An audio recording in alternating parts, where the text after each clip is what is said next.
Seahawks Frank Clark tweets insult to female writer of domestic violence story. Seahawks defensive end Frank Clark decided to hop on Twitter on Tuesday night and criticize a writer for something written about Clark 2 years ago. More specifically, Clark decided to take aim at Natalie Weiner of Bleacher/Report for a story she wrote 2 years ago on SB Nation's field goal site titled "On Frank Clark and Blaming the Victim."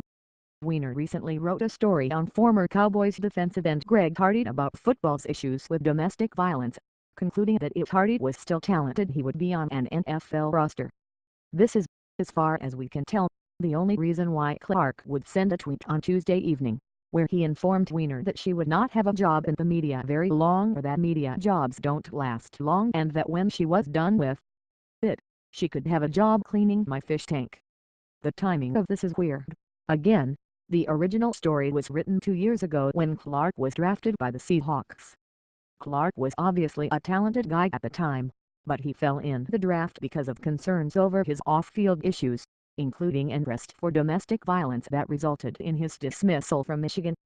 Clark did delete the tweet and then offered an apology of sorts. Clark was drafted by the Seahawks with their first overall pick in the 2015 NFL Draft, number 63 overall, and over the past 2 years has developed into a dominant pass rusher, producing 10 sacks in just his second season with Seattle.